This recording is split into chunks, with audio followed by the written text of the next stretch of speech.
TV நேயர்களுக்கு அன்பின் வணக்கம். இந்த 2025 ஆண்டின் புத்தாண்டு வாழ்த்துக்களை உங்கள் அனைவருக்கும் வழங்குவதில் மகிழ்ச்சி அடைகிறோம். இந்த நல்ல நாளிலே ஒரு அழகான பட்டிமன்றத்தை உங்களுக்கு சமர்ப்பணம் செய்வதில் மகிழ்ச்சி அடைகிறோம். ஆண்டவராய் இயேசு கிறிஸ்து ஊழியத்திற்கு ஆண்களையும் பெண்களையும் அழைத்திருக்கிறார்.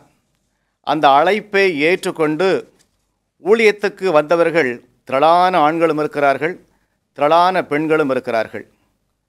உலகமெங்கும் சுவிசேஷத்தை அறிவித்த சீஷர்கள் முதற்கொண்டு இரத்த சாட்சிகளாக மரித்த லட்சக்கணக்கான பேர்கள் இரண்ட காலங்களிலே, 1ஆம் நூற்றாண்டிலே என்று ஏராளமான பேர்கள் ஆண்களாக இருக்கிறாங்க.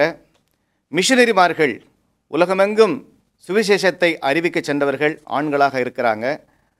அப்படி இருக்கிற பொழுது ஊழியத்தில் வாஞ்சை உள்ளவர்கள் ஆண்கள் தானோ என்று எண்ண தோன்றுகிறது.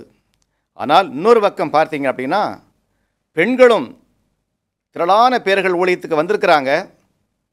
குறிப்பாக சொல்ல வேண்டும் என்று சொன்னால் அந்த சமாரிய ஸ்திரீ அவளுடைய வாஞ்சையை நாம் பார்க்கிற பொழுது ஆண்களை விட சீசர்கள் உணவு பதார்த்தத்தை வாங்க போயிருந்தாங்க. ஆனால் அவள் இங்கு சுவிசேஷத்தை அறிவிக்க போனான்.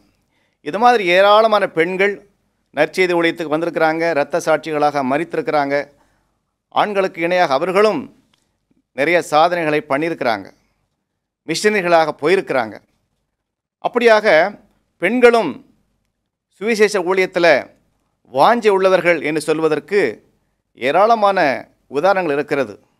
அப்போது இந்த பட்டிமன்றமானது நற்செய்தி அறிவிப்பதில் வாஞ்சை உள்ளவர்கள் ஆண்களா பெண்களா என்கின்ற ஒரு முக்கியமான ஒரு உற்சாகமான தலைப்பை நாம் எடுத்திருக்கிறோம்.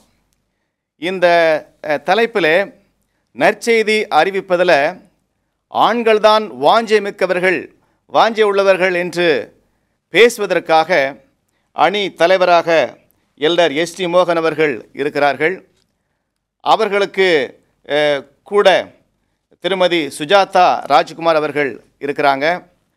அவர்களுக்கு பக்கத்தில் பாஸ்டர் சார்ல்ஸ் ராஜ்குமார் அவர்கள் இருக்கிறாங்க.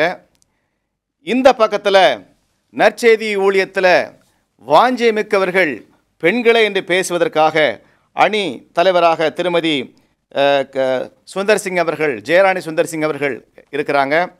அவர்களுக்கு பக்கத்தில் மிஸ்டர் ஜோசப் அவர்கள் இருக்கிறாங்க.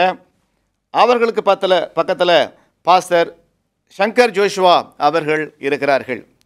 இந்த இரண்டு அணியினரும் நல்ல ஆழமான கருத்துக்களை முன்வைப்பதற்கு இங்கே ஆயத்தமாக இருக்கிறார்கள்.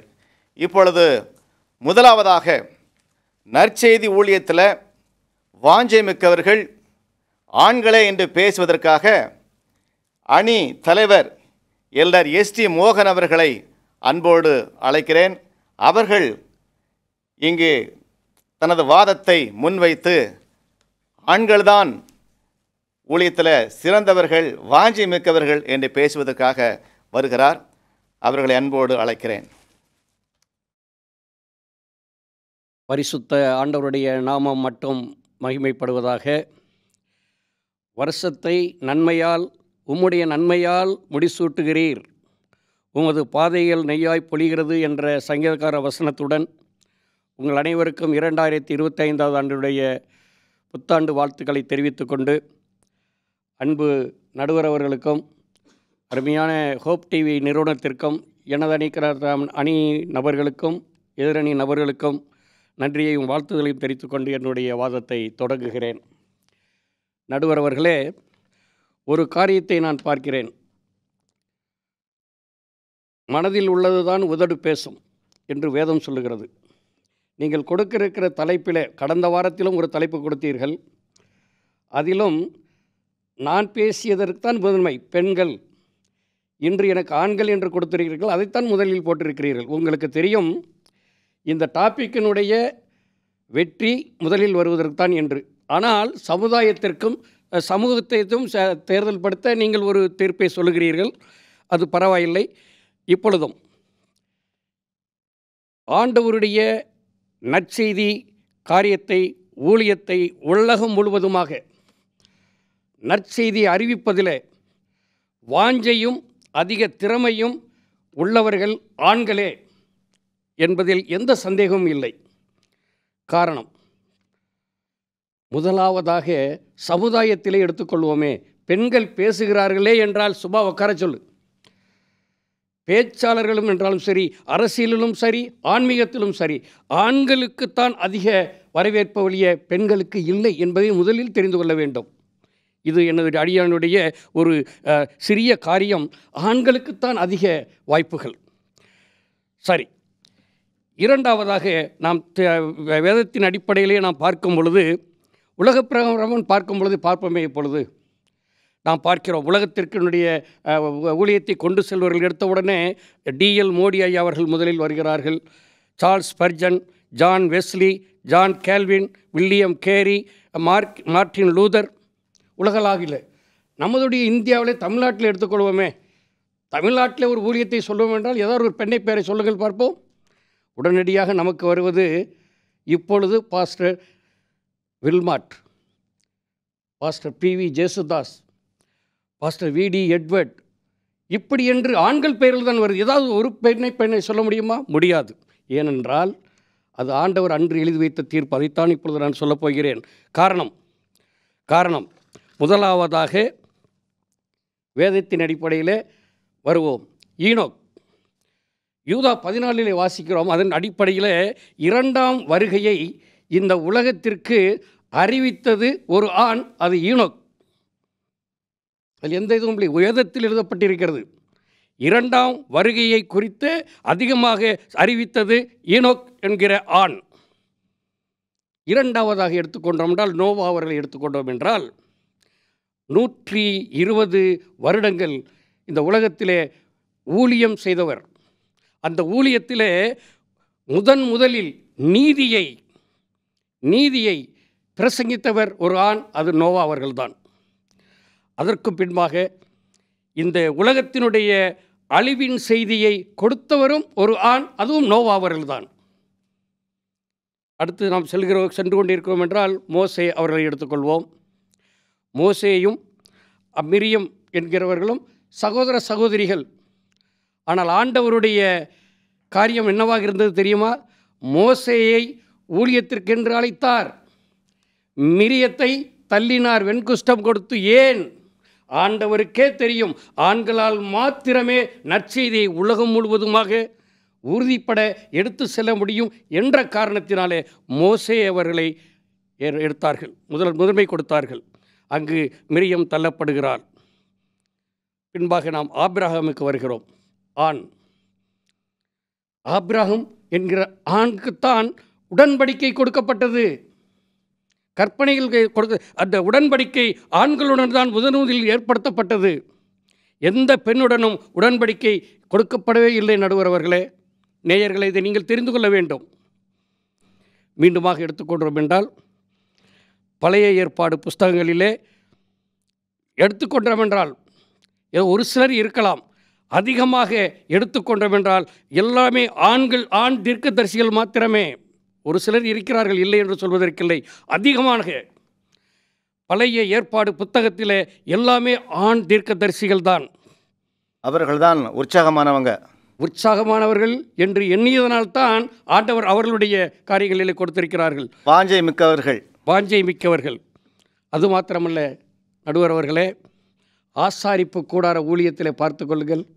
ஆசாரிப்பு கூடாரம் முழுவதும் ஆண்கள் தான். ஒரு பெண்ணுக்கும் அங்கு கிடையாது, அனுமதி கிடையாது. வாசித்து பாருங்கள், பெண்களுக்கு இடமே இல்லை. அது ஏன் ஜோசுவா அவர்களே? நமக்கு இப்பொழுது ஒரு டிபேட் போய்கிட்டு இருக்கு ஜிசி லெவலில். பெண்கள் தெரியுமில்ல உங்களுக்கு, பேசலாமா பேசக்கூடாதா, எது பாஸ்டராக வரலாமா வரக்கூடாதுங்கிற டிபேட் உலகம் முழுவதுமாக சென்று கொண்டிருக்குது நமது சபையில். ஏன் பெண்கள் அதற்கு மாதிரி மேலாக பெண்களை எவாஞ்சலிஸ்டாக அனுப்ப முடியாது என்றால் அவர்கள் பலகீனமானவர்கள். உலகத்தில் உள்ள அந்த எவாஞ்சலிஸ்ட் பேரை எடுத்தோட நம்ம தமிழ்நாட்டிலேயே நமது 7ஆம் நாள் திருச்சபையினுடைய நம்முடைய மிஷனரிகளை பெயர்களை பாருங்கள். ஏதாவது ஒரு பெண் பெயரை சொல்ல முடியுமா? திருமதி ஜெயராணி அவர்களே, ஏதாவது ஒரு பெயர்? ஸ்பைசர், அப்புறம் சொல்லுவாங்க. ஸ்பைசர் ஆன், ஜேம்ஸ் ஆண், லௌரி ஆண், மற்றபடி ஆந்திராவில் இருக்கிற எத்தனையோ ஆண்கள் தான் மிஷனரிகளாக வந்து இந்த இந்தியாவிலே ஆண்டவருடைய ஊழியத்தை சிரம்பட வாஞ்சையுடைய கூட்டினார்கள் என்பதில் சந்தேகமில்லை. ஆகையினாலே நான் சொல்லுகிற ஒரே ஒரு காரியம், நற்செய்தியை அறிவிப்பதில் வாஞ்சையுள்ளவர்கள் ஆண்கள் ஆண்கள் ஆண்கள் என்பதை மாத்திரம் நான் திறம்பட சொல்லி என்னுடைய வாதத்தை முடிக்கிறேன். நன்றி. எல்டர் எஸ்டி மோகன் அவர்கள் தனது கருத்தை ஆழமாக பதிவு செய்திருக்கிறார்கள். வாஞ்சை உள்ளவர்கள், திறமையானவர்கள், பலமிக்கவர்கள் ஆண்களே ஆண்களே என்று சொல்லி. ஆனால் இதை எதிர் அணியினர் கண்டிப்பாக ஏற்க மாட்டாங்க. அதை மறுத்து பேசுவதற்காக வாஞ்சை உள்ளவர்கள் பெண்களே என்று தனது ஆழமான கருத்தை முன்வைக்க வருகிறார்கள் திருமதி ஜெயராணி சுந்தர்சிங் அவர்கள். இரு அணியன் பேசுகிறதையும் அலசி ஆராய்ந்து நல்லதொரு தீர்ப்பை வழங்குவதற்காக காத்து கொண்டிருக்கும் மதிப்பிற்குரிய நடுவர் அவர்களே, என் அணி தோழர்களே, எதிர்க்கட்சி நண்பர்களே, இன்னும் பட்டிமன்றத்தை காண ஆவலோடு கூடியிருக்கின்ற பெருமக்களே, உங்கள் ஒவ்வொருவருக்கும் கிறிஸ்துவின் நாமத்தினாலே வாழ்த்துதலையும் வணக்கத்தையும் தெரிவித்துக் கொள்கிறேன். இன்று கொடுக்கப்பட்டிருக்கிற தலைப்பு என்னவென்றால், நற்செய்தியை அறிவிப்பதில் வாஞ்சை உள்ளவர்கள் ஆண்களா பெண்களா? இந்த நற்செய்தியை அறிவிப்பதற்காக கிறிஸ்துவானவர் ஒரு கட்டளையை நமக்கு கொடுத்து சென்றார். அவர் பரமேறுவதற்கு முன்பாக ஆண்களுக்கு இந்த கட்டளையை நான் கொடுக்கிறேன் என்று கொடுக்கவில்லை. அவர் பொதுவாக அனைவருக்குமே, சீஷர்கள் அனைவருக்குமே, அங்கு ஆண்களும் இருந்தார்கள், பெண்களும் இருந்தார்கள். 120 பேர் கூடியிருக்கின்ற இடத்துல பெண்கள் காணப்பட்டார்கள் என்று வேதம் நமக்கு சொல்லுகிறது. ஆகவே பெண்களும் அங்கே இருந்தார்கள். கிறிஸ்துவின் ஊழியத்திலே அநேக பெண்கள் காணப்பட்டார்கள். ஆகவே அந்த இடத்துல ஆண்டவர் அறைகூவலை கொடுக்கும் பொழுது ஆண்டவர் சொல்லுகிறார், நீங்கள் உலகம் எங்கும் போய் சர்வ சிருஷ்டிக்கும் சுவிசேஷத்தை பிரசங்கிங்கள் என்று சொன்னார். நம்முடைய சமுதாய அமைப்பு அப்படிப்பட்ட அமைப்பாக இருக்குது. கிறிஸ்து அப்படி ஒரு பாலருக்கு சொல்லி அடுத்த பாலரை வேண்டாம், நீங்கள் செய்யக்கூடாது என்று சொல்லவில்லை. அனைவருக்குமாக அந்த ஊழிய அழைப்புக்கான ஒரு அறைகூவல் கொடுக்கப்பட்டது. ஆனால் நம்முடைய சமுதாயம் என்ன பண்ணுது? பெண்களை ஒதுக்கி வைக்குது. அதனால் அவங்களுக்கு வாஞ்சை இல்லை என்று சொல்லி நீங்கள் மறுத்துவிட முடியாது. பெண்களுக்கும் ஆண்களை விட அநேக சான்றுகளை சொல்ல முடியும். அவர்கள் எவ்வளோ ஒரு வாஞ்சையாக அவர்கள் சுவிசேஷத்தை அறிவித்தார்கள் என்று. கிறிஸ்துவோடு கூட ஊழியத்திலே ஒரு குரூப் பீப்புள் போய்கொண்டே இருந்தாங்க. அப்படி போகிறப்ப அதிலேயும் அநேக பெண்கள் காணப்பட்டாங்க. தன்னுடைய ஆஸ்தியினால் அவர்களுக்கு ஊழியம் செய்த யோவன்னாள், சூசன்னாள் போன்ற ஸ்திரீகள் அதிலே காணப்பட்டார்கள். இன்னும் அநேக ஸ்திரீகள் அதிலே இருந்தார்கள் என்று சொல்லி நம்ம பார்க்கிறோம். அப்படின்னா கிறிஸ்துவோடு கூட ஊழியத்தில் ஈடுபட்டாங்க, நற்செய்தியை அறிவித்தாங்க. அதே போல மிகவும் முக்கியமான ஒன்று, கிறிஸ்துவனுடைய பாடுமரத்தின் போது சீஷர்கள் எங்கே போனார்கள்? ஆண்கள் எங்கே போனார்கள்? ஓடி ஒளிந்து கொண்டார்கள். பயந்து, யூதர்களுக்கு பயந்ததினால் அவர்கள் பூட்டப்பட்ட அறைக்குள்ளாக முடங்கி கிடந்தார்கள் இந்த ஆண்கள். பெண்கள் தைரியமாக அவரை எங்கே அடக்கம் பண்ணுறாங்க போய் பார்த்துட்டு போனாங்க. அடுத்த நாள் மறுநாள் ஓய்வு நாள் முடிந்து மறுநாள் காலையிலே அதிகாலையிலே இருட்டோടെ எழுந்து ஆண்டவருக்கு அவருடைய உடலுக்கு சுகந்த வர்க்கம் இடுவதற்காக அவர்கள் புறப்பட்டு வந்தாங்க. கல்லை யார் புரட்டி தள்ளுவா என்ற ஐயத்தோடு அவங்க புறப்பட்டு வர்றாங்க. ஆண்கள் எங்கே இருந்தாங்க? பூட்டப்பட்ட கதவுக்குள்ள. ஆனால் பயம், நேர்ந்த கதி எங்க நமக்கு நேர்ந்த போதோ என்ற பயத்தில். ஆமாம் நடுவர்களே. ஆனால் பெண்கள் தைரியமாக அந்த இடத்திலே என்ன நேர்ந்தாலும் பரவாயில்லை, என் ஆண்டவருக்கு, என்னுடைய தேவனுக்கு நான் செலுத்த வேண்டிய மரியாதையை நான் செலுத்த போகிறேன் என்று சொல்லி தைரியத்தோടെ புறப்பட்டு வந்தார்கள். ஆகவே சமயம் கிடைக்கின்ற சமயத்திலே துணிச்சலோடு செயல்படுகிறவர்கள் பெண்களே. அவர்கள்தான் எழும்பி சென்று அந்த இடத்திலே அவருக்கு சுகந்த வர்க்கம் இடுவதற்காக அங்கே சென்றார்கள் என்று பார்க்கிறோம். ஆகவே உயிர்த்தெழுந்த கிறிஸ்து முதலில் தரிசனம் கொடுத்ததும் ஒரு பெண்ணுக்கு தான். அந்த பெண்ணுகிடத்துல தான், மகதலேனா மரியாளிடத்துல தான் உயிர்த்தெழுந்த கிறிஸ்து ஆனவர் நீ போய் சகோதரர்களுக்கு அறிவி என்று சொல்லி அதை அனுப்புகிறார். பெண்களும் அதை கேட்டுக்கொண்டு அவர்கள் ஓடினாங்க. அந்த இருட்டில் ஓடுறாங்க. இருட்டில் வந்துட்டு என்ன நடக்குமோ, அதிகாரிகள் நம்மை பிடிச்சி அரெஸ்ட் பண்ணிடுவாங்களோ, கைது பண்ணிடுவார்களோ, நமக்கு அந்த கதி ஏற்படுமோ, எதெல்லாம் அவங்க யோசிக்கவே இல்லை. அவங்க ஓடினாங்க. உயிர்த்தெழுந்த கிறிஸ்துவை பற்றி நான் என்னுடைய நண்பர்களுக்கு, மற்றவர்களுக்கு நான் அறிவிக்க வேண்டும், சீஷர்களுக்கு அறிவிக்க வேண்டும் என்று சொல்லி அந்த வாஞ்சியோடு ஓடினதை நம்ம பார்க்கிறோம். அவர்கள் ஓடி அந்த சீஷர்களிடத்தில் அதை அறிவித்து, அந்த நற்செய்தியை அறிவித்து அவர்களை ஊக்கப்படுத்தினாங்க, அவங்கள உற்சாகப்படுத்தினார்கள் என்று சொல்லி பார்க்கிறோம். அப்படின்னா இந்த கிறிஸ்துவனுடைய முதலாம் வருகையினுடைய காலத்திலையும் நீங்கள் பார்த்தீங்கன்னு சொன்னால், முதலாம் வருகையின் சமயத்தில் அவர் குழந்தையாக பிறந்திருக்கிற சமயத்தில் அந்த பாலகன் இயேசுவை தூக்கி கொண்டு அவருடைய பெற்றோர் வர்றாங்க. அப்போ ஒரு 84 வயசு ஒரு மூதாட்டி அங்கே காத்துக்கிட்டு இருந்தாங்க. அந்த அண்ணாள் என்ன செஞ்சாங்கன்னா, அங்கே அவர் பார்த்துட்டு அவரை குழந்தையை ஆசீர்வதித்து சந்தோஷப்பட்டுட்டு அங்கே எருசலேமின் மீட்புக்காக காத்திருந்த அனைவருக்கும் அதை பற்றி சொல்லி அந்த நற்செய்தியை அறிவித்து புகழ்ந்து பேசினாங்களாம். அப்படின்னா சிமியோன் அதை பார்த்துட்டு, அவரை பார்த்துட்டு ஸ்தோத்திரம் பண்ணிட்டு அவருக்கு நடக்க வேண்டிய அந்த தீர்க்க தரிசனமாக சொல்லிட்டு போயிட்டாரு. ஆனால் அந்த நற்செய்தியை மற்றவர்களுக்கும் சொல்லி கொடுத்தது யார் என்றால் அந்த வயதான கிழவி, 84 வயது கிழவி, அந்த அம்மா தான். இப்படின்னா முதல் நூற்றாண்டில் பார்க்குறோம். சபை வளர்ந்து வருகிற சமயத்தில் பிரிசில்லா அப்படின்னு சொல்லுகின்ற ஒரு பெண்மணி, அந்த பெண்மணி அப்பல்லோ என்ற ஒரு ஊழியக்காரனுக்கே சத்தியத்தை சொல்லி சத்தியத்தை விளக்கமாக கற்பித்து அவர் போய் உலகமெங்கும் அந்த சத்தியத்தை தெரிந்த அந்த ஐரோப்பா கண்டத்தில் உள்ள உலகம் எங்கும் சென்று அந்த சத்தியத்தை விளக்கி சொல்வதற்கு அவரை தயார்படுத்தினார்கள் என்று சொல்லி பார்க்கிறோம். ஸோ அந்த சபை சரித்திரம் ஆதியிலிருந்து பார்த்தீங்கன்னா அந்த நெடுகிலும் எண்ணற்ற பெண்கள் சொல்லிக்கொண்டே போகலாம், நேரம் பத்தாது. ஆகையினால நான் சிறிது சொல்லி 1-2 பேரை சொல்லி நான் முடிக்க ஆசைப்படுகிறேன். அந்த உலகம் நெடுகிலும் இருக்கின்ற அந்த சரித்திரத்தில் எத்தனை பெண்கள் நட்சத்திரங்களாக ஜொலித்து அவங்கவுங்க இடத்துல ஊழியத்தை செய்தார்கள் என்று பார்க்கிறோம். இரட்சணிய சேனை என்ற அமைப்பை உருவாக்கின அந்த கேத்ரின் பூத் அவர்கள் கொடுக்கப்பட்ட ஊக்கத்தினால தான் அவங்க கணவரே அதற்கு முன்னின்று வந்தாங்க. அப்படியாக ஊழியம் நடக்கப்பட்டு இன்று உலகம் எங்கிலும் அந்த இரட்சணிய சேனை ஊழியக்காரர்கள் ஊழியம் செய்து கொண்டு இருக்கிறாங்க அப்படின்னு சொல்லி பார்க்கிறோம். அதே போல் அந்த ஜுலு மக்களிடத்தில், ஆப்பிரிக்காவில் ஜுலு மக்களிடத்தில் வேலை செய்த பவுலினா என்று சொல்கின்ற ஒரு பெண்மணி, அந்த பெண்மணி தனக்காக தன்னுடைய மக்கள் ரட்சிக்கப்பட வேண்டுமே என்று சொல்லி அவ்வளவாக அவர் வேலை செய்தார். அந்த முழு கிராமமும், அந்த ஜுலு மக்கள் முழுவதுமே கிறிஸ்துவனுடைய அன்பை ருசித்து அவர்கள் அவங்க அந்த நற்செய்தியை பெற்றுக்கொண்டு என்று சொல்லி பார்க்கிறோம். அவ்வளவு ஏன் சொல்லணும், இப்போ இருக்கிற சர்ச்சில் ஒவ்வொரு நாளும் பாருங்க, அதில் யார் நிறைய பேர் இருக்கிறா? அவங்க ஆண்கள் நிறைய பேர் கூட்டம் இருக்குதா? இல்லை. ஆனால் அதிகாரம் செலுத்த ஆண்கள் வருவார்கள், அது ஒத்துக்கொள்கிறேன். அதிகாரம் செலுத்த ஒரு சர்ச் போர்டு மெம்பர்ஸாக இருக்க ஆண்கள் வருவார்கள், அதில் பார்த்திங்கன்னா மெஜாரிட்டி ஆண்கள்.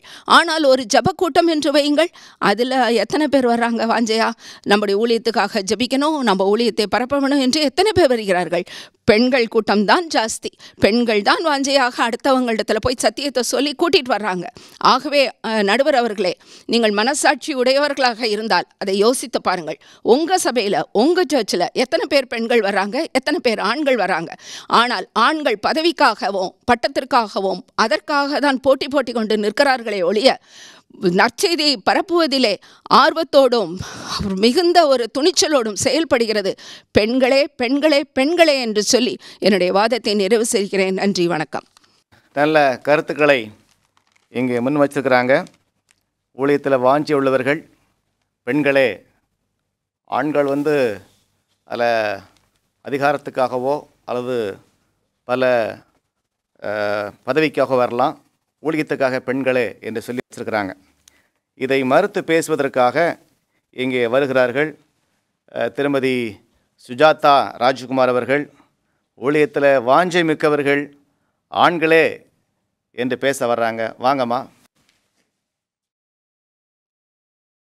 மதிப்பிற்கும் மரியாதைக்கும் உரிய நடுவர் அவர்களே, என் அணி தோழர்களே, எதிரணியரே, உங்கள் யாவருக்கும் என்னுடைய வாழ்த்துக்களை நான் தெரிவித்துக் கொள்கிறேன்.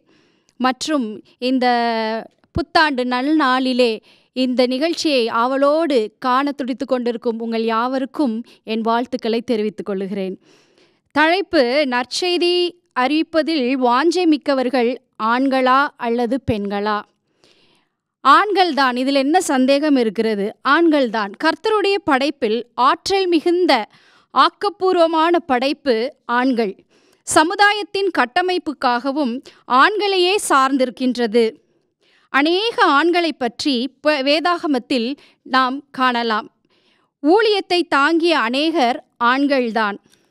ஸ்திரீயின் கீழ்ப்படியாமையினாலே அந்த மாய வலையிலே சிக்க வைத்தவள் யார்? ஏவாள் தானே. கண்டிப்பா. இதனால் என்ன நடந்தது? ஏவாளுடைய மோசம் போச்சு, உலகம் மோசம் போச்சு, முற்றிலும் மோசம் போச்சு. அன்னைக்கு தொடங்கினது இன்னைக்கு வரைக்கும் தொடர்ந்து கொண்டே இருக்கிறது. அந்த அம்மா செய்த அந்த ஒரு காரியத்தினாலே சாபத்தை பெற்றுக்கொண்டது இந்த மானுடம். இந்த சாபத்துக்கு பரிசாக என்ன கிடைத்தது என்றால், அந்த ஏதேன் தோட்டத்தின் அந்த அருமையான அனுபவம், ஆண்டவரோடு சுற்றி திரிகின்ற அனுபவத்தை இழந்து போனது மனுஷகுலம். பிறகு என்ன நடந்தது?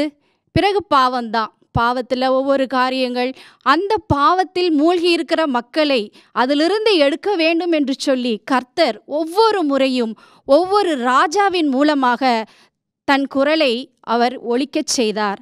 ஒவ்வொரு தீர்க்கதரிசியின் மூலமாக அவர் அநேக அறிவுரைகளையும் எச்சரிப்புகளையும் கொடுத்து கொண்டே இருந்தார். ஆம்பளை தானே சூஸ் பண்ணாரு? ஆண்கள்தான். கண்டிப்பாக, அதில் என்ன சந்தேகம்? ஆண்கள்தான். ஒவ்வொரு முறையும் கர்த்தர் ஆண்களை அவ்வளவு அருமையாக அந்த ஊழிய பாதையிலே பயன்படுத்தினார். பழைய ஏற்பாடும் புதிய ஏற்பாடும் சேர்ந்ததுதான் வேதாகமம். இரண்டையும் பிரிக்க முடியாது. பழைய ஏற்பாட்டு சம்பவத்தை ஒன்று நான் சொல்ல ஆசைப்படுகிறேன். 1 சாமுவேல் 7ஆம் அதிகாரம் 2-5 வசனங்களிலே ஒரு சம்பவம். அங்கே என்னவென்றால், பெலிஸ்தியரிடத்திலே இஸ்ரவேல் மக்கள் மாட்டிக்கொண்டிருக்கிறார்கள். பெலிஸ்தியர்கள் வந்து இஸ்ரவேல் மக்களை அவர்கள் அழிக்க திட்டமிட்டிருக்கிறார்கள்.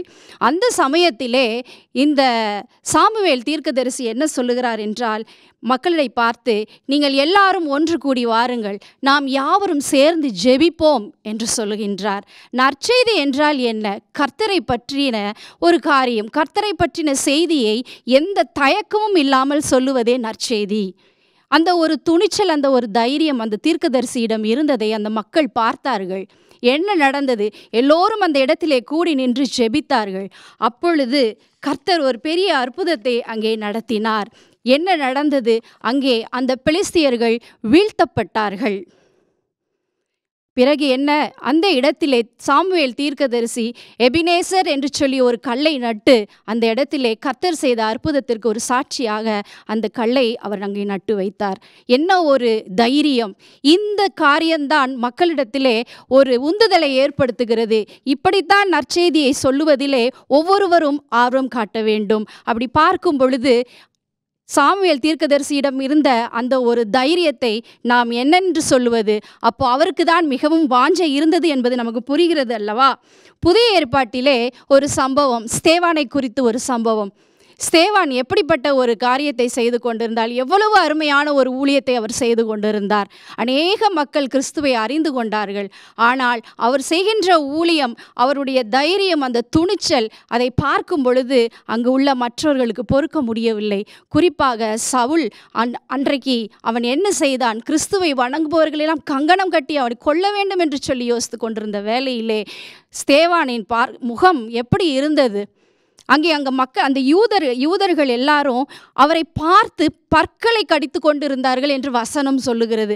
அப்போது பற்களை கடித்து கொண்டு முகத்தை கடினப்படுத்தி கொண்டு எல்லோரும் அவனையே உற்று நோக்கி பார்க்கும் பொழுது அந்த ஸ்தேவான் பயந்தானா? இல்லையே. அவன் முகத்திலே ஒரு ஒளி தெரிஞ்சது. அவன் மேலே அண்ணாந்து பார்க்கிறான். அங்கே ஆண்டவரின் பக்கத்திலே அங்கே கிறிஸ்து இருப்பதை அவன் பார்த்து அவன் சொல்லுகிறான், என் தேவனை நான் பார்க்கிறேன். என்னை இவ்வளவாக கொடுமைப்படுத்தி கல்லெறிந்து என்னை இவ்வளவு கஷ்டப்படுத்தியவர்களே, ஆண்டவரே இவர்களை மன்னியும் என்று சொல்லி அவன் சொன்ன அந்த வார்த்தை எவ்வளவு பெரிய ஒரு துணிச்சலான வார்த்தை. நற்செய்தி அறிவிப்பவர்களுக்கு இப்படிப்பட்ட துணிச்சலும் வாஞ்சையும் தான் அதிகமாக தேவை. பெண்கள் எப்பொழுதுமே அவர்கள் கொஞ்சம் பயந்த சுபாவம் உள்ளவர்கள்தான். இன்றைக்கும் கூட சமுதாய கட்டுப்பாட்டிலே அவர்கள் கொஞ்சம் யோசித்துத்தான் ஒரு அடி முன்னெடுத்து வைக்க வேண்டியதாக இருக்குது. சகோதரி அவர்கள் சொன்னார்கள், மகதலேனா மரியாள் அவங்க தான் போய் சத்தியத்தை எடுத்து சொல்ல போனாங்க, சீஷர்கள் எல்லாம் ஓடி போயிட்டாங்கன்னு சொன்னாங்க. சீஷர்கள் இடத்துல அவங்க போய் சொன்னதை அந்த சீஷர்கள் நம்பவா செய்தாங்க? இல்லையே. கிறிஸ்து தானே தேடி போய் அவர் கரங்களில் உள்ள காயங்களை எல்லாம் காண்பித்து தன்னைத்தானே அவர் ஊர்ஜிதப்படுத்தி கொண்டார் அல்லவா? பிரயோஜனம் இல்லை. அந்த அம்மாக்கு எப்படி போய் சொல்லணும்னு தெரியல. அப்புறம் ஆண்டவர் என்ன செஞ்சார்? அப்பா உங்கள் கூட சுற்றி திரிஞ்சேனே, அப்போல்லாம் நீங்கள் என்னத்தை தான் கவனிச்சிங்க அப்படின்னு சொல்லி கேட்டாரா? அவர் போய் தான் செஞ்சார், அவர் தான் ஊழியத்தை செய்தார். ஆகவே என் அருமை எதிரணியர்களே, நான் சொல்லிக்கொள்வது என்னவென்றால், நற்செய்தியை அறிவிப்பதில் மிகவும் வாஞ்சை உள்ளவர்கள் ஆண்கள்தான். நன்றி நன்றி நன்றி. நற்செய்தி அறிவிப்பதிலே ஆண்கள்தான் சிறந்தவர்கள் என்று தனது வாதத்தை வலிமையாக வைத்திருக்கிறாங்க திருமதி சுஜாதா ராஜ்குமார் அவர்கள். அவர்களை எதிர்த்து பேசுவதற்காக நம்மிடத்தில் மிஸ்டர் ஜோசப் அவர்கள் வருகிறார்கள். பெண்கள்தான் வாஞ்சை மிக்கவர்கள், ஒருபோதும் ஆண்களை ஏற்றுக்கொள்ள முடியாது என்று பேச வர்றாங்க. சார் வாங்க. ஆண்டவர் அருமை இரட்சகருமாகிய கிறிஸ்து இயேசுவின் புண்ணிய நாமத்திற்கு ஸ்தோத்திரம் துதியும் உண்டாவதாக. இந்த நல்ல நாளில் உங்கள் அனைவருக்கும் புத்தாண்டு வாழ்த்துக்களை தெரியப்படுத்தி கொண்டு, அருமையான பட்டிமன்றத்தை நடத்தி கொண்டிருக்கின்ற தலைவர் அவர்களுக்கும், எங்களுடைய அணியை சார்ந்த சகோதர சகோதரிக்கும், எதிரணியின் சகோதர சகோதரிகளுக்கும் நான் நன்றியும் வணக்கத்தையும் தெரிவித்துக்கொண்டு, ஆர்வத்தோடு பார்த்து கொண்டிருக்கின்ற உங்கள் அனைவரையும் நான் வாழ்த்தி என்னுடைய வாதத்தை வைக்க விரும்புகிறேன். பட்டிமன்றத்தினுடைய தலைப்பு என்னவென்று சொன்னால், நற்செய்தி அறிவிப்பதிலே வாஞ்சை மிக்கவர்கள், வாஞ்சை உள்ளவர்கள் ஆண்களா பெண்களா? எதிரணியில் நம்ம திறம்பட அழகாக வாதிட்டாங்க. அன்பு சகோதரர் சொன்னாங்க, பெண்கள் பலவீனமானவங்க, ஆண்டவர் ஆண்களத்தையும் தெரிந்து கொண்டார். அதுபோல் சகோதரியும் சொன்னாங்க, பலவீனமானவங்கள் ஆதாம் ஏவாளை குறித்தெல்லாம் சொன்னாங்க. ஆனால் இன்றைக்கு ஆலயத்தில் எடுத்துக்கொண்டோம் என்று சொன்னால், பெண்களுடைய ஊழியந்தான் மிக முக்கியமான காரியம். சபை ஊழியம், கிராம ஊழியம், துர்கால் ஊழியம் வரிசையாக எடுத்துகிட்டு போனீங்கன்னா அங்கே பெண்கள் தான் முதன்மையாக நிற்கிறார்கள். ஏற்கனவே எங்கள் அணியில் சொன்னது போல், பதவிக்காகவும் தன்னை இதில் நல்ல ஒரு பேர் புகழ் வேண்டும் என்பதற்காக ஆண்கள் இருக்கலாமே தவிர மரியாதை அந்தஸ்து பாருங்கள், நடுவருக்கு நல்லா தெரிஞ்சுக்க பாருங்கள், சொல்கிறார் பாருங்கள், அப்படிப்பட்ட ஒரு சூழ்நிலையில் அவங்க நிற்கிறாங்க. ஆனால் இங்கே பார்க்கின்ற பொழுது பெண்களுடைய பங்கு நற்செய்தி அறிவிப்பதில் மிக வாஞ்சை என்று சொல்லப்படுகிறது. ஆதாம் ஏவாளை குறித்து சொன்னாங்க. சரி, ஏவாள் தப்பு பண்ணிட்டாங்க, கனியை கொண்டு ஆதாம்கிட்ட ஊட்டியாக விட்டாங்க, சாப்பிட்றதே சொன்னாங்க. அவர் என்ன சொல்லியிருக்காரு? ஐயோ தவறு பண்ணிட்டே, உடனே ஆண்டவர்கிட்ட முறையிட்டு அங்கே ஒரு விமர்சனம் கிடச்சிருக்க வாய்ப்பு உண்டு. அவரும் செஞ்சார், வேண்டாம்னு சொல்லியிருக்கணும்ல, சொல்லலையா? பலவீனமுள்ளவர்கள் பலமுள்ளவர்கள் சொல்லியிருக்கலாமே, சொல்லாமட்டாங்க. அதனால் நற்செய்தி அறிவிப்பதில் வாஞ்சி மிக்கவர்கள் பெண்கள் என்பதில் எந்த விதமான சந்தேகமே இல்லை. உதாரணமாக 2 காரியங்களை நான் வேதத்திலிருந்து சொல்லி நம்முடைய ஆசைப்படுகிறேன். பவுலோடு தோள் கொடுத்து ஊழியம் செய்தவர் தீமோத்தேயு, மிக அருமையான ஒரு ஊழியக்காரர். அந்த ஊழியக்காரரை உருவாக்கியது யார் என்று சொல்லி பின்னணியை பார்க்கின்ற பொழுது, அவனுடைய பாட்டி லோபிசாலும் அவருடைய தாயார் ஐனிக்கையும் பார்க்குறோம். மிக மோசமான ஒரு சூழலை நடுவரே, மிக மோசமான ஒரு சூழ்நிலை, ஒரு மோசமான இடம், மோசமான மக்கள் மத்தியில் ஒரு திறமையான ஆண்டவருக்கு உண்மையான ஒரு மகனை உருவாக்கி கனியாக கொடுக்கக்கூடிய ஒரு நிலை அங்கே இருந்துச்சுன்னு சொன்னால், அது அவங்க பாட்டிக்கும் அவங்க அம்மாவுக்கும் சரிங்க. அப்பாவை சொல்லலை, அவங்க தாத்தாவை சொல்லலை, யாரையும் சொல்லலை. அப்படி என்று சொன்னால் நற்செய்தி அறிவிக்க வேண்டும் என்பதிலே மிகவும் வாஞ்சி இருந்து ஒரு கனியை, ஒரு மகனை கனியாக உருவாக்கி கொடுக்குறார். பவுல் சொல்கிறார், உன்னுடைய பாட்டியும் உன்னுடைய தாயாரையும் நான் நினைத்தனே சரி பெருமைப்படுகிறேன் என்று சொல்கிற அளவில் ஒரு சாட்சியை பார்க்குறோம். அடுத்து ஒரு நிகழ்வு, சீஷர்களோடு சேர்ந்து ஆண்டவராய் கிறிஸ்து சமாரியாவுக்கு போகணும். சீகார் ஒருவர்களே அந்த யாக்கோப்பின் கிணறண்டே நடந்த சம்பாஷணைகள் அனைத்தும் நமக்கு நன்றாக தெரியும். அதெல்லாம் சொல்கிறதுக்கு நேரம் இல்லை. அந்த சமாரியா ஸ்திரீ அங்கே வந்து ஆண்டவரை பார்த்து பேசுகின்ற உரையாடல்கள் தெரியும். தாகத்துக்கு தா என்று கேட்டார். நான் கொடுக்கும் தண்ணீரை குடித்தால் ஒரு காலம் தாக முடியாது என்று சொன்னார். அப்போ அந்த அம்மா சொல்கிறா, கிறிஸ்து என்கிற மேசியா வருவார், அவர் வந்து அறிவிப்பார். அப்புறம் அவர் சொல்கிறார், உன்னுடன் பேசுகிறவர் நான் அவரை என்று சொன்ன மாத்திரத்தை எல்லாத்தையும் போட்டு தடன்னு போட்டு நேராக ஊருக்குள்ளே போய் ஜனங்கள் மத்தியில் பேசி வாங்க வந்து பாருங்கள் மேசியாவை பாருங்கள் என்று சொல்லி ஜனங்களை அழைத்து வருகின்ற அந்த வாஞ்சை பார்த்தீங்களா? அந்த ஜனங்கள்லாம் வந்து அவருடைய உபதேசத்தை கேட்டு உலக ரட்சகர் என்று அறிந்து கொண்டார்கள் என்று சொல்லி நம்ம பார்க்குறோம். அப்படி என்று சொன்னால் சமாரியாஸ்திரனுடைய வாஞ்சை நற்செய்தி அறிவிப்பதில் ஒரு பெரிய பங்கு இருந்துச்சுன்னு சொல்லலாம். மொத்த ஊருமே வந்து பார்த்துச்சு. அதே போல் எஸ்தர் எடுத்துக்கணும் வச்சுங்களேன். எஸ்தர் ராணி இந்து தேசத்திலேருந்து எத்தியோப்பியா வர 127 நாடுங்க. 127 நாடுகளுக்கும் ஆண்டவருடைய நற்செய்தி பரவ வேண்டும், தேவ ஜனங்கள் ரட்சிப்புக்குள்ளாக வர வேண்டும், காக்கப்பட வேண்டும் என்பதில் குறியாக இருந்தாங்க. மொர்தெகாய்க்கு அந்த வாஞ்சி இருந்துச்சு. ஆனால் அவங்க அரண்மனைக்குள்ளே போக முடியல. அரண்மனைக்குள்ள இருந்தது எஸ்தர் மாத்திரமே. உபவாசித்தால், அரசன் கட்டளை மீறினால், தன் உயிரையும் கொடுக்க தயாராக இருந்தால், வாஞ்சியை அறிந்த தேவன் அவளோடு கூட இருந்து 127 நாடுகள் விடுதலைக்கும் புறஜாதி மக்களுக்கு நற்சாட்சி அறிவிப்பதற்கு ஒரு மிகப்பெரிய ஏதுகரமாக இருந்து நான் சொன்னால் அதில் சந்தேகமே இல்லை. அது தவிர உலகளாவிய அளவில் பார்க்கின்ற போது ஆனி ஸ்மித், 2வது சிஸ்டர் ஆஃப் ஊரியா ஸ்மித் என்று பார்க்கிறோம். நற்செய்தி அறிவிப்பதில் பெரிய பங்கு தாகமுள்ளவராக இருந்தார். தனது திறமை, தகுதி, ஊழியம் எல்லாத்தையும் அர்ப்பணித்து ஊழியம் செய்தவர் என்று சொல்லி பார்க்குறோம்.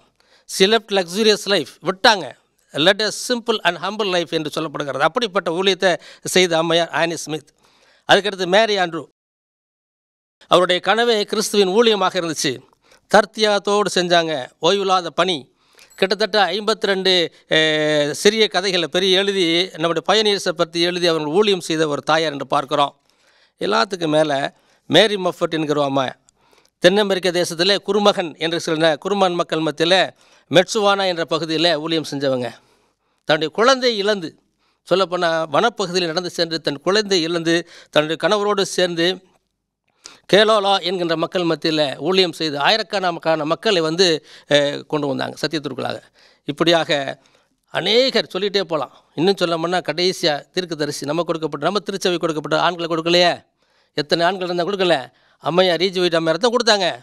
அப்படிப்பட்ட அம்மா எழுதிய தரிசனம் மட்டும் 2000க்கு மேலே உள்ள தரிசனங்கள், 1,00,000 பக்கத்துக்கு மேலே சொந்த கரங்கள் எழுதினாங்க. 14,000 விவிலிய வசனங்களை வந்து சேர்த்து எழுதினாங்க. இப்படி அநேக காரியங்களை எழுதி இன்றைக்கு ஊழிய பாதையில் பெரிய பங்கு வகிக்கிறார்கள் என்று சொன்னால் எந்த ஐயமே இல்லை. ஆகவே சரித்திர ஆதாரமாக பார்த்தோம்னா ஆனி ஸ்மித், மேரி ஆண்ட்ரூ, ஈஜி ஒயிட், இன்னும் மேரி மஃபெட் என்று சொல்லலாம். அதே மாதிரி விவிலியமில் பார்த்தாலும் லோவிசால், ஐனிக்கையல், சமாரியாஸ்திரி, எஸ்தர், இன்னும் அநேகரை சொல்லிக்கொண்டே போகலாம். ஆக நடுவர் அவர்களே, இந்த சிறப்பு பட்டிமன்றத்தில் நற்செய்தி அறிவிப்பதில் வாஞ்சை உள்ளவர்கள் பெண்களே என்று சொல்லி என் வாதத்தை நிறைவு செய்கிறேன். நன்றி, வணக்கம். நற்செய்தி அறிவிப்பதிலே வாஞ்சை மிக்கவர்கள் பெண்கள் என்று சொல்லி தனது ஆணித்தரமான வாதங்களை வைத்திருக்கிறார் மிஸ்டர் ஜோசப். நற்செய்தி அறிவிப்பதிலே வாஞ்சை மிக்கவர்கள் ஆண்கள்தான் என்று பேசுவதற்காக பாஸ்டர் சார்ல்ஸ் அவர்கள் இருக்கிறாங்க. அவர்களை அழைக்கிறேன். கர்த்தருடைய பரிசுத்தமான திருநாமம் மகிமைப்படுவதாக. நேயர்களுக்கு புத்தாண்டு வாழ்த்துக்கள். நடுவர் அவர்களே, மிக சிறப்பான ஒரு தலைப்பை கொடுத்து நீங்கள் மிக நேர்த்தியாக இதை நடத்தி வருகிறீர்கள். அதற்காகவும் நான் தேவனை ஸ்தோத்திரிக்கிறேன். எதிரணி என்னுடைய நண்பர்கள் அவர்களுக்கு என்ன சொல்கிறதுன்னு திகைத்து கொண்டு இருக்கிறார்கள். ஏனென்றால் என்னுடைய அணி தலைவரும் என்னுடைய அருமையான சகோதரி அவர்களும் இந்த ஊழியத்திலே பெரும் பங்கும் வாஞ்சையும் உள்ளவர்கள் ஆண்களே என்று சொல்லி அவர்கள் பேசியிருக்கிறார்கள். ப்ராக்டிக்கலாக பேசுவோமே. இன்றைக்கி இந்த பட்டிமன்றத்தை எடுத்துக்கிட்டிங்கன்னா வாஞ்சையாக இருந்தால் பெண்கள் அதிகமாக இங்கே உட்காந்துருப்பாங்க. இங்கே வாஞ்சை ஆண்களுக்கு அதிகமாக இருக்கிறதுனால தான் ஆண்கள் அதிகமாக இருக்கிறாங்க என்பதை நேர்களே ஒத்துக்கொள்வார்கள். என்ன பாயிண்ட்? எதிரணி தலைவர் மிஸ்ஸஸ் ஜெயரணி அவங்க சொல்லும்போது அவங்க ரொம்ப ஒரு அழகான ஒரு பாயிண்ட் சொன்னாங்க. அவங்க வந்து 84 வயது உள்ள பெண்மணி அன்னாள் என்று சொன்னாங்க. அந்த வசனத்தை அவங்க சரியாக படிக்கலைன்னு நினைக்கிறேன். அந்த வாக்கியத்தை நீங்கள் நல்லா கவனிச்சிங்கன்னா அவங்க ஊழியம் செய்து கொண்டிருந்தார்கள் என்று அங்கே சொல்லப்படவில்லை. ஆராதனை செய்து கொண்டிருந்தார்கள் என்று தான் அங்கு சொல்லப்பட்டிருக்கிறது. உபவாசம் பண்ணாங்க, ஜெபம் பண்ணாங்க. ஆனால் நம்முடைய தலைப்பு என்ன அப்படின்னா, நற்செய்தியை அறிவிப்பதிலே வாஞ்சை உள்ளவர்கள் ஆண்களே. பைபிள் நம்ம கையில் இருக்குது. ஊழியத்துக்கும் ஆராதனைக்கும் வித்தியாசம் இருக்கு. ஆமாம், அதான் அவங்களுக்கு தெரியல. பைபிளை முதல்ல எழுதுனது யார் அப்படின்னா, நம்ம எல்லாருக்கும் தெரியும், மோசே. முதல் 5 புத்தகம். ஒரு ஆணே அதை துவங்கி இருக்கிறார் என்பதை நாம் மறுக்க முடியாது. ஏன் அப்படின்னா, வாஞ்சையை உண்டாக்குகிறவர் தேவன். தேவன் அந்த வாஞ்சையை அதிகமாக பழைய ஏற்பாட்டை நீங்கள் எடுத்து பார்த்தாலும் சரி, புதிய ஏற்பாடை எடுத்து பார்த்தாலும் சரி, அதிகமாக வாஞ்சையை ஆண்களுக்கே ஆண்டவர் கொடுத்திருக்கிறார் என்பது ஒரு பெரிய ஒரு மேன்மையான காரியமாக இருக்கிறது. ஒரு கேள்வியை கேட்குறேன் அவங்களுடைய எதிரணிக்கு, அவங்க பதில் சொல்லட்டுமே. 12 சீஷர்களை ஆண்டவர் அழைத்தார். பாஸ்டர் ஜோஷுவாவால் சொல்ல முடியுமா அதில் ஒரு பெண் இருந்தார் என்று சொல்ல முடியுமா? முடியாது. அதிலே அவர்கள் விவாதத்தில் தோத்துட்டாங்க என்பது நமக்கு நன்றாக தெரியும். அடுத்து எதிரணி தலைவி அவர்கள் பேசும்பொழுது இந்த காஸ்பிள் கமிஷன், அதாவது சுவிசேஷ கட்டளையை குறித்து அவங்க சொல்லும்பொழுது அது இது இல்லாமல் அவங்க சொன்னாங்க என்று சொன்னார்கள். ஆனால் கான்டெக்ஸ்ட் நீங்கள் போய் எடுத்து பார்த்தீங்கன்னா மத்திய 28ஆம் அதிகாரம் அதை அவருடைய சீஷர்களை பார்த்தே சொல்லியிருக்கிறார் என்பதை யாருமே மறுக்க முடியாது. அதனால் யுகங்கள் எங்கிலும் இந்த வேதத்தை நாம் ஆராய்ந்து பார்க்கும் பொழுது ஆண்டவர் ஆண்களை விசேஷமாக பிரித்தெடுத்திருக்கிறார். அதில் குறிப்பாக ஆசாரிய ஊழியம் செய்கிறதற்காகவும் தீர்க்கதரிசிகள் ஏசையா, எரேமியா, எசேக்கியல், இப்படி பழைய ஏற்பாட்டு புத்தகமாக இருந்தாலும் சரி, புதிய ஏற்பாட்டு புத்தகமாக இருந்தாலும் சரி, அதிகமான பங்கு ஆண்களுக்கே இருந்திருக்கிறது. பாஸ்டர் அம்மா பேசும்போது ரொம்ப அழகாக பேசினாங்க. இயேசு கிறிஸ்துவை அடக்கம் பண்ணின போது பெண்கள் அங்கு ஒரு பெரும் பங்கை வகித்தார்கள். அவங்க என்ன செஞ்சாங்க? பணிவிடை செஞ்சாங்க. பணிவிடை செய்கிறதுக்கும் ஊழியம் செய்கிறதற்கும் வித்தியாசம் இருக்கிறது. ஊழியம் என்று சொல்லுகிறது நற்செய்தியை அறிவிக்கிறது. பொதுவாகவே இந்த நற்செய்தியை அறிவிக்கிற ஒரு மேன்மையான பணியை யார் செய்தா அப்படின்னா சீஷர்களே செய்தார்கள். அவர்களை தான் ஆண்டவர் இந்த உலகம் முழுவதுமாக அனுப்பினார்.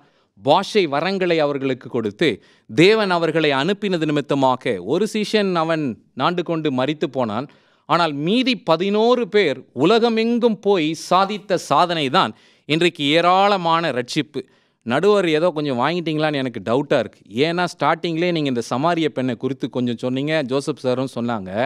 அந்த வசனத்தையே நீங்கள் நல்லா கவனிச்சிங்கன்னா சமாரியர்கள்லாம் வந்தாங்க. வந்துட்டு என்ன சொன்னாங்க? நீ சொன்னதினால் அல்ல, நாங்களே நேரடியாய் வந்து பார்த்து ஆண்டவருடைய வார்த்தையை கேட்டதினால். அப்போ இதுலேயே நம்ம என்ன புரிஞ்சுக்கிறோம் அப்படின்னா, பெண்கள் பேசுகிறது எடுபடுகிறது இல்லை. பொதுவாகவே நீங்கள் பார்த்தீங்கன்னா ஆண் இருக்கிற இடத்துல பெண்கள் எப்படி தான் இருப்பாங்க?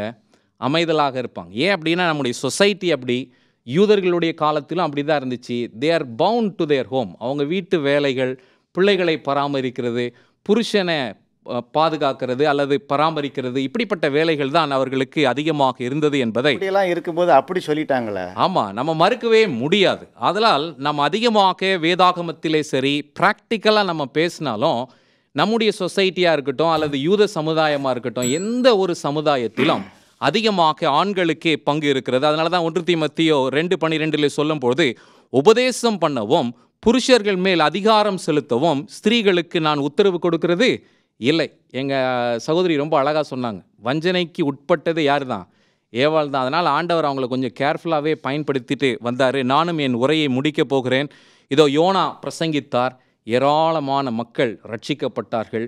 பெந்தகோஸ்தே என்னும் நாளிலே பேதுரு பிரசங்கித்தார், 3000 பேர் ரட்சிக்கப்பட்டார்கள். எங்கேயா ஒரு இடத்துல ஒரு பெண் போய் பேசி 3000 பேர் 1,44,000 பேர் என்று எதிரியை காண்பிக்க முடியுமா? ஒருபோதும் காண்பிக்க முடியாது.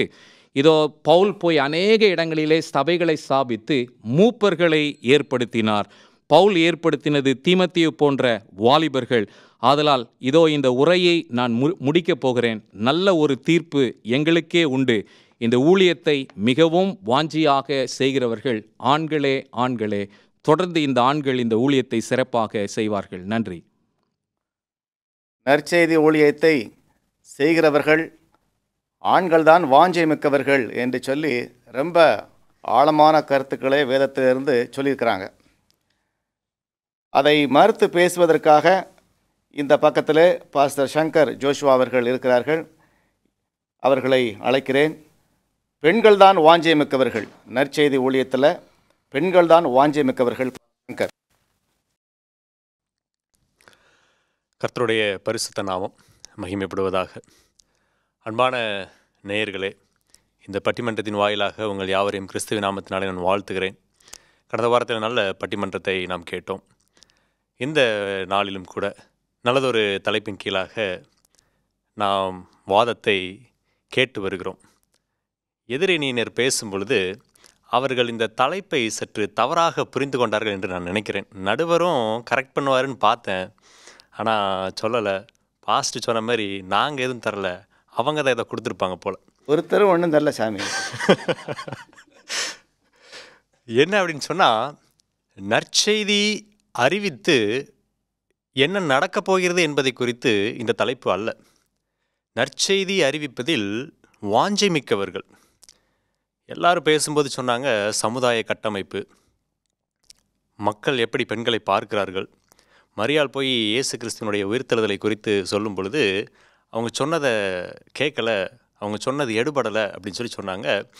என்ன தலைப்பில் நம்ம தியானிக்கிறோம் என்று சொன்னால், வாஞ்சை மிக்கவர்கள் எல்லா சூழ்நிலைகளும் எதிராக இருக்கும்போது, சமுதாய கட்டமைப்பாக இருக்கட்டும், ஆணாதிக்கமாக இருக்கக்கூடிய இடமாக இருக்கட்டும், பலவீனத்தை உடைய பெண்கள் என்று சொல்லக்கூடிய அந்த பலவீன பாண்டமாக இருக்கக்கூடிய சூழ்நிலையாக இருக்கட்டும், இது எல்லாம் இருக்கிற சூழ்நிலையிலே நான் நற்செய்தியை கூற வேண்டும் என்று நினைக்கிறாங்க பார்த்தீங்களா, அதுதான் வாஞ்சை. எல்லா விதமான வாய்ப்பும் இருக்கும் பொழுது செய்வதற்கு பேர் வாஞ்சை அல்ல. யோனாவை குறித்து போதகர் அவங்க சொன்னாங்க, யோனா போய் பிரசங்கம் பண்ணார், அங்கே பயங்கரமான ஒரு மாற்றம் என்று சொல்லி. வாஞ்சியோடவா போனார்?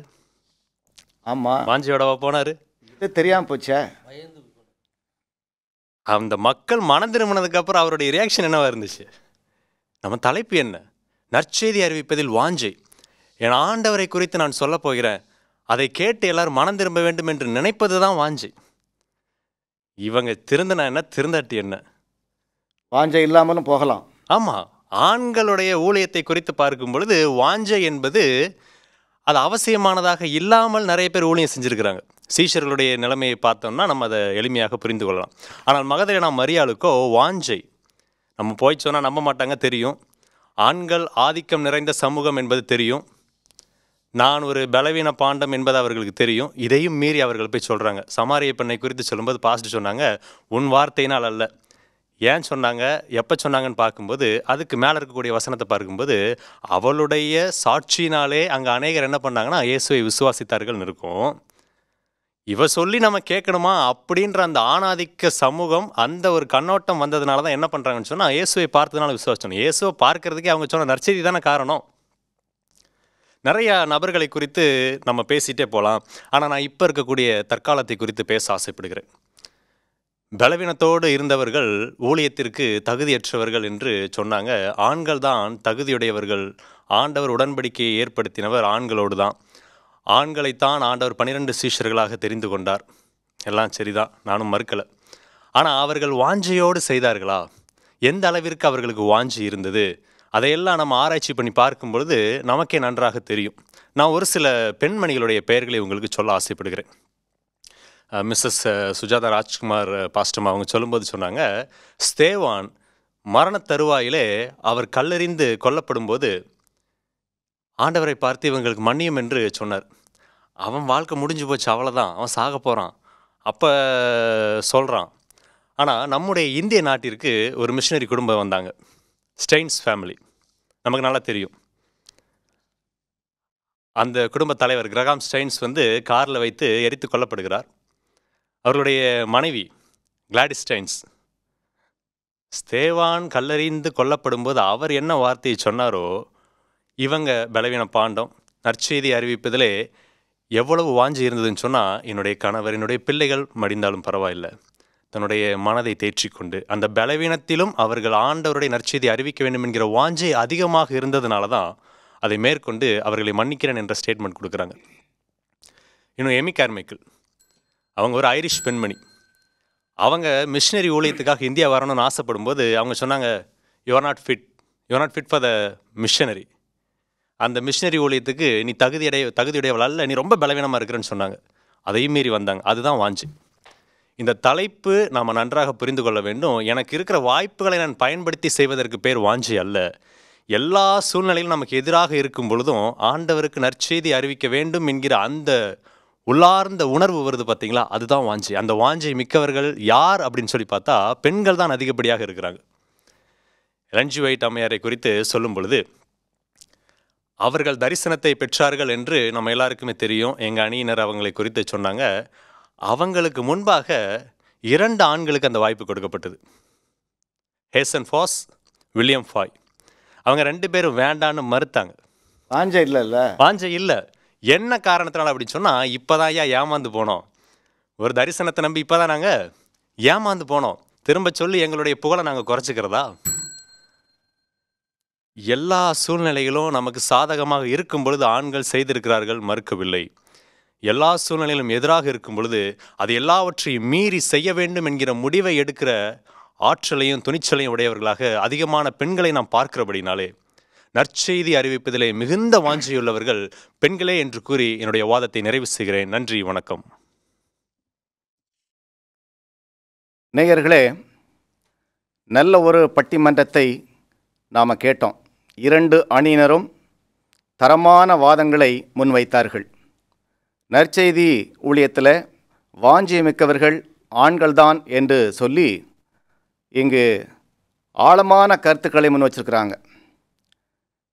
உலகமெங்கும் சுவிசேஷத்தை அறிவித்த சீசர்கள் முதற்கொண்டு 1ஆம் நூற்றாண்டு, 2ஆம் நூற்றாண்டு மற்றும் 2 காலங்களில் இரத்த சாட்சிகளாக மரித்த பரிசுத்தவான்கள் என்று சொல்லி, அப்புறம் மிஷனரிமார்கள் உலகமெங்கும் பரவி சென்று சுவிசேஷத்தை அறிவித்தவர்கள் ஆண்கள் என்று சொல்லி, பிரசித்தி பெற்ற பிரசங்கியார்கள் மூடி என்றும் டிஎல் மூடி என்றும் பல உதாரணங்களை இங்கு எல்டர் எஸ்டி மோகன் அவர்கள் சொன்னாங்க. இப்படியாக நற்செய்தியை அறிவித்தவர்கள் ஆண்கள்தான் என்பதற்கு போதுமான சான்றுகள் இங்கு இருக்கிறது. தீர்ப்பை அப்படித்தான் சொல்ல வேண்டும் என்று நினைத்து கொண்டிருக்கின்ற வேளையில் இந்த அணியினரும் நற்செய்தி ஊழியத்தில் இங்கு வாஞ்சை மிக்கவர்கள் பெண்கள்தான் என்று சொல்லி போதுமான ஆதாரங்களை அவர்கள் வைத்திருக்கிறாங்க.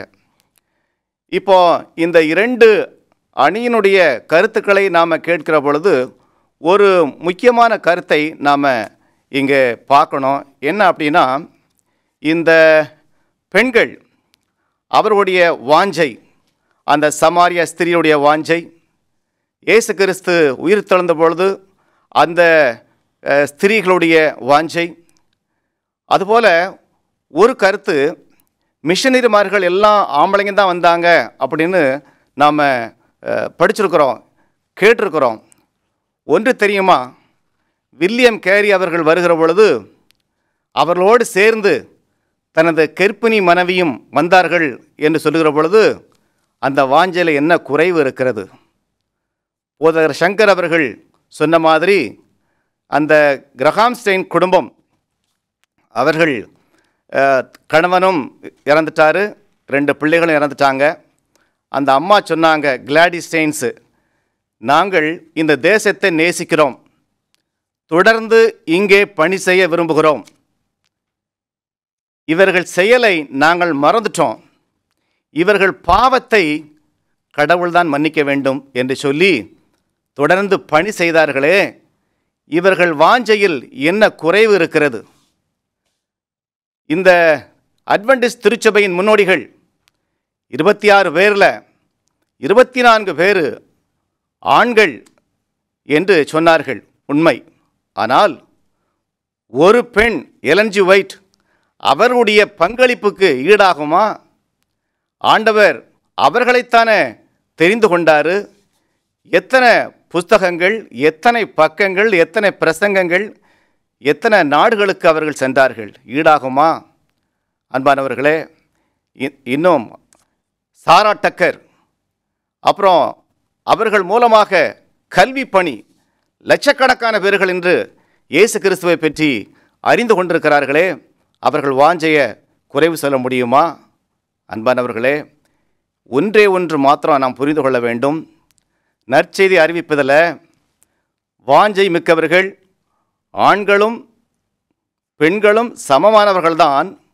ஒரே ஒரு பாயிண்டில் தான் இங்கே வித்தியாசப்படுது. என்ன அப்படின்னா, ஆண்கள் திரளான பேர்கள் வந்திருக்கிறாங்க, பெண்கள் ஊழியத்துக்கு கொஞ்சம் பேர் தான் வந்திருக்கிறாங்க. இந்த ஒரு வித்தியாசத்தை தவிர வேறு எந்த வித்தியாசமும் இல்லை. செய்தி என்னவென்று சொன்னால், பெண்கள் திரளான பேர்கள் ஊழியத்துக்கு வரணும், ஆண்களும் திரளான பேர்கள் வரணும். தேவனுடைய அழைப்பு ஆண்களுக்கும் பெண்களுக்கும் தான். ஆண்களும் பெண்களும் சேர்ந்து தான் ஊழியத்தை செய்ய முடியும். 2 பேரையும் தான் தேவன் அழைத்திருக்கிறார். 2 பேரும் சேர்ந்து ஊழியம் செய்யும் பொழுது ஊழியம் வெற்றி பெறும், அது சிறப்புறும். எல்லோரையும் தேவன் அழைக்கிறார். ஆகவே பெண்களுக்கான அழைப்பு, நீங்கள் திரளாய் ஊழியத்துக்கு வாங்க. நீங்கள் வலிமையானவர்கள், ஆண்களைப் போல நீங்களும் வாஞ்சை மிக்கவர்கள். ஊழியத்துக்கு வந்த இந்த கொஞ்ச பேரும் எந்த விதத்திலும் வாஞ்சையில் குறைவானவர்கள் அல்ல. ஆனால் பெண்கள் எண்ணிக்கையில் மட்டுமே குறைவானவர்கள், ஆண்கள் எண்ணிக்கையில் திரளானவர்கள். எல்லாம் சேர்ந்து ஊழியம் செய்வோம். தேவனுடைய வருகையை நாம் துரிதப்படுத்துவோம். கர்த்தர் நம் அனைவரையும் ஆசீர்வதிப்பாராக. இத்துடன் இந்த பட்டிமன்றத்தை முடிவு செய்கிறோம். கர்த்தர் நம்மோடு இருப்பாராக. ஆமென்.